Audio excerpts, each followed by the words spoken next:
What's up, guys? We are back with another Star Wars Black Series review, taking a look at a figure from the recent Walmart exclusive wave of Clone Wars figures, which I know have become the source of a lot of frustration and ire for folks as pre-orders have been pushed back and pushed back and pushed back and pushed back again and again and again. So yeah, they finally started hitting stores, and I've been hunting more than usual to try to find these, and came out relatively okay. So we've got the first of the 4 figures on deck today. We're taking a look at the Mandalorian Super Commando, arguably my most anticipated of this little wave, just because it's Darth Maul and a Mando combined.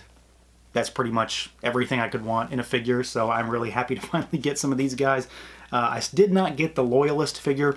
Those are short packed and lucked out on those, but we do have this guy to take a look at today, and I think we got a pretty cool figure here. So we've got these guys here in the new standard. Let me clarify, the new standard packaging for the Black Series line. So you got the figure in the window in the kind of trapezoidal shape package. These are in the Clone Wars subline, so they're yellow themed. You've got artwork that runs down the spine. This guy is number 5 in the Clone Wars subline, and then the back has a larger shot of that artwork and a little bit of a bio. I do like the fact that they are continuing numbers through exclusives, and that exclusives aren't exempt from numbers anymore, so they're going to be able to continue going forward. So this entire wave is numbered, which I think is pretty good. So yeah, I'm excited about this figure. Comes in a pretty snazzy new box, good artwork, the whole deal. So let's do it. Let's pull him out and take a look. And here he is out of the package, our Mandalorian Super Commando. This guy is one that I have really been looking forward to. I mean, this entire wave is something I've been looking forward to. Just after finishing out Clone Wars finally and seeing these guys in action, it's made me want more of this stuff. And to know that we were getting them, it got me a little hyped. And just to be able to get more different Mandalorians that aren't the Mando, basically, were really doing it for me. And this guy is pretty interesting. He is a lot of parts reuse.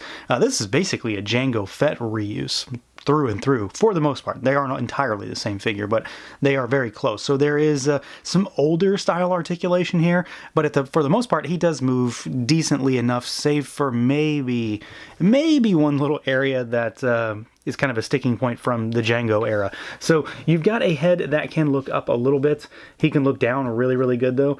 You've got some tilt side to side, not a whole lot, but a little bit. Full rotation. Arms go out at the shoulders. They, of course, rotate all the way around. No butterfly joint on this guy. You have a bicep swivel, though, which, of course, is not all that common. And then you have a single jointed elbow. They really only go about 90 degrees, and they are actually tethered to the upper part of the arm by these cords. So even if the joint wasn't single jointed, you would still have an issue with these cables right there. You've got rotation at the wrist as well, the forearm, and then you've got your wrist rotation normally, and then you've got hinges there as well at the hand level. There is not a whole lot of articulation at the torso, though, so he really only bobbles around and rotates. There is no crunch, none of that kind of stuff, and you really don't get much dynamic posing potential out of this torso. He's basically just there. Legs go out about that far. They kick forward. They kick backwards a little bit. You do have your thigh cut. We've got double jointed knees. Well, these are really tight on this figure too. Both of them are this way, but I'd rather them be a little bit too tight than too loose. And then you've got your rocker, and you've got hinges down at those ankles. Hinge backwards goes really far. Kick forward, not so great because he's got the armor plate on the front of the shin.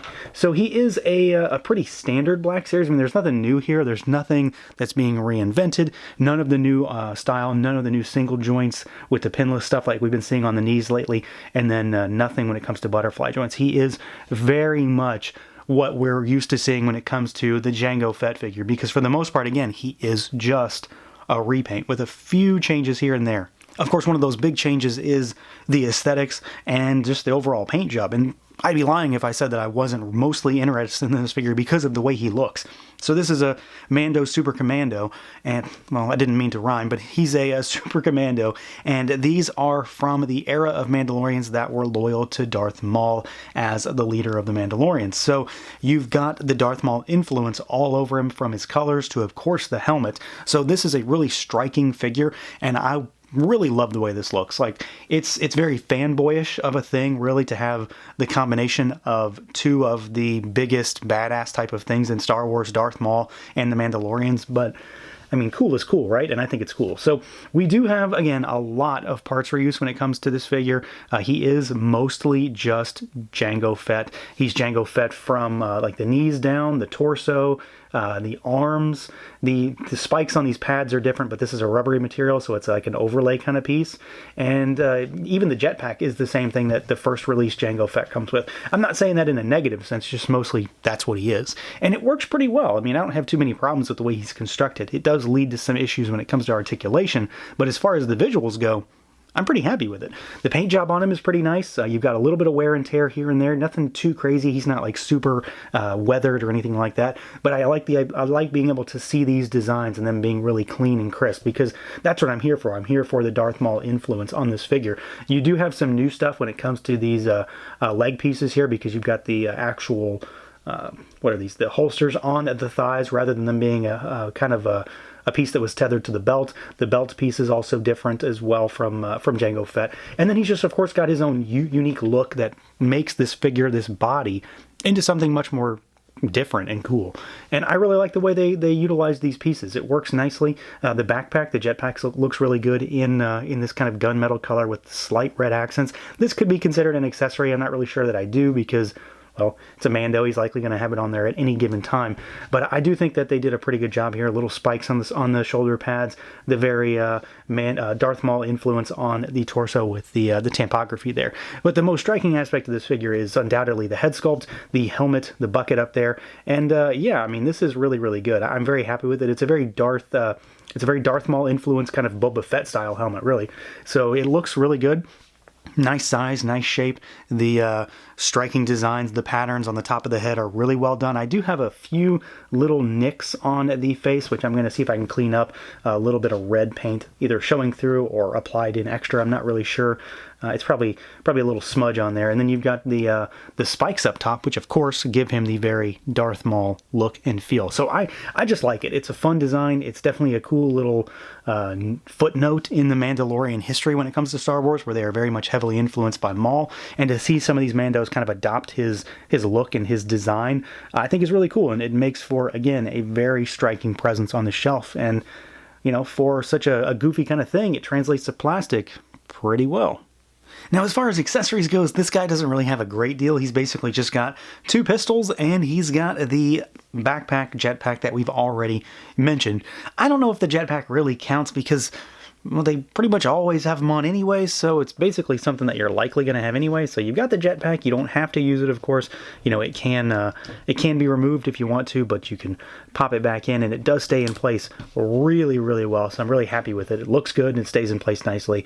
And then you've got 2 of the little Mando pistols. Really nothing to speak of here. They are just tiny pistols, no paint on them, kind of gunmetal-y plastic, with a little bit of a metallic sheen. They look good. They fit in the holsters nicely, and they also fit in his hands really well. So while he doesn't have a ton of stuff, he's got basically everything you need to kit out a Mando to have 2 guns, the jetpack, and there you go. You're ready to throw him onto your shelf. So overall, this is a pretty fun figure. That's really what it comes down to. I'm having a lot of fun with this guy. The only real negative here is that this is a Walmart exclusive, so getting your hands on him may or may not be a big chore. I was lucky enough to be able to get him early on, so I'm very thankful that I was able to find him in store. Otherwise, though, I do like him. I'm pretty happy overall with everything I've gotten in this wave so far, but this guy is definitely the standout for me just because it's the combination of 2 things that I really like in Star Wars. Darth Maul and Mandalorians. You get a Super Commando Maul-Delorian. What more can you really ask for here? It's a cool, fun figure. Despite the fact that there is a lot of parts reuse from Jango here, which we really don't see tons of in the Black Series, it works. He's a Clone Wars era quote-unquote Mandalorian. This is a Clone Wars era Mandalorian, so it works, and visually it's okay. It does lead to a few articulation hangups here and there, but overall, it's a cool figure, it's a fun figure, something that I'm definitely going to be grabbing a few of to make a little Darth Maul Mando squad. So that's going to do it for this look at the Walmart exclusive Mandalorian Super Commando. Let me know what you guys think. Feel free to like, comment, subscribe, and share, and until next time.